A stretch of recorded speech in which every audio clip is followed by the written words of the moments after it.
زعل جدا جدا لما المنتخب طلع مش عارفه من قدام ايه في 1974 يعني.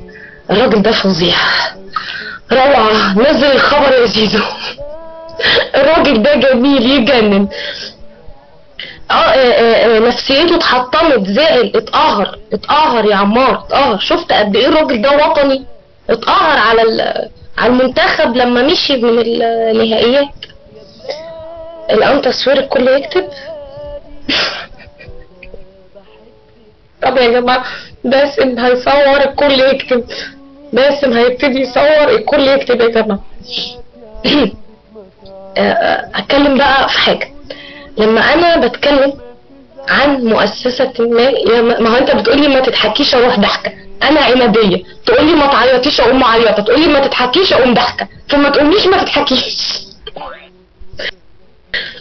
اما بتكلم على مؤسسة ما، كل المؤسسات اكيد فيها فساد. يعني انا لما بتكلم على مؤسسة الشرطة وبقول الشرطة فيها فساد، الداخلية بلطجية، هل معنى كده ان كل الداخلية طيب يا واصبر، يا ريت معاك، انا عايزة علبتين عشان انا عندي بيضرب في السقف يعني، فحالتي صعبة. اتكلم واقول الداخلية، هل الداخلية معنى كده ما فيهاش شرفاء؟ انت من الاحرار يعني، هل كده معنى كده الداخلية ما فيهاش؟ طيب اكيد فيها شرفاء، بس يمكن الاغلبية في الداخلية كانت داخلية خارج المعادلة تمام. اما انا بتكلم على ميرا بما يوزر ممكن اشوفك باونس، مش الباونس، انا ادعو الجيش المصري انه انزل الشارع، احمي الشعب من الميليشيات. هنشيلك فوق دماغنا من فوق. ما هو الجيش ده ممكن يا جماعة، الشرطة مش شرط كل بيت مصري يكون فيه ضابط شرطة. يعني مش شرط مثلا عند زيزو، عند باسم، عند ميرا يكون فيه ضابط شرطة، بس شرط يكون في كل بيت مجند او ضابط جيش. انا كده غلطانة؟ ما اعتقدش ده غلط. مستعدة ان انا اتغاضى عن كل اللي عملوه، بس مش هديهم حكم. الشعب مش هيرضى ان هو يمسكوا حكم، لان عنده سوء ادارة فظيع. بغض النظر بقى عن المجازر اللي حصلت على ايامه، عنده سوء ادارة للبلد فظيعة.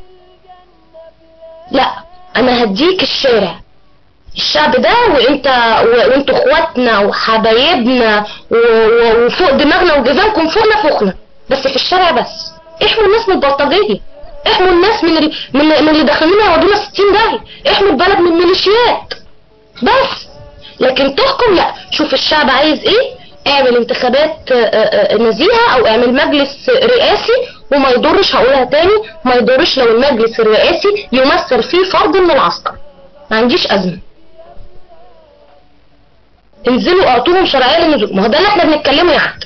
البداية عند الشعب ينزل، يسقط حكم من مرشد، وتحصل بلاوي والدنيا تتقلب، ونولع في مقرات زي ما حصل ايام الثورة يا عبد، ونولع الدنيا بقى فوقاني تحتاني، كله يولع. ما هي لازم البلد دي تولع عشان تنضف.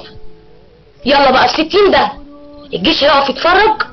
اكيد ما احنا هينزل لنا ميليشيات، وهم مش هيقفوا يتفرجوا علينا، هينزلوا يقتلوا فينا. هنا بقى الجيش عليه ياخد موقف. ده مش قصتي دي مش قصتي. انا نزلت بدافع وضع على الهواء مباشرة بهذا الكلام، مش لمجرد بغير زي، مش لمجرد عندي معلومات ان في قماش موجود، لا، ده معلومات بيأكد لي ان معلومات في زي نفسه موجود، في اسلحة، في مخطط الوقيعة. 3 نقط مهمين في هذا الخبر زي ما انت بتأكد عليه فعلا، وواقف معايا على خبر وبتدقق في كل كلمة فيه. بشكرك شكرا جزيلا عمرو غنيمة زميلنا من السويس. بشكرك شكرا جزيلا. قائد الجيش الثاني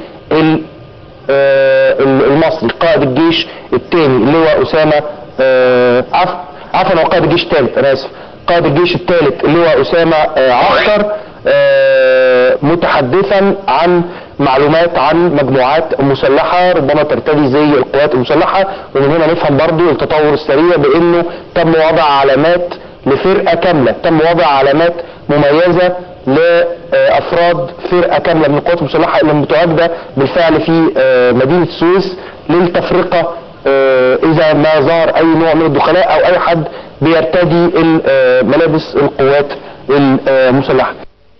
يعني بدأوا في وضع العلامات النهاردة وحطوا العلامات دي لحد ما يبدأوا يغيروا في الزي، وممكن يكون الزي بعد هيعلنوا عنه طبعا. طيب اتفضل لكم المايك. اكمل انا.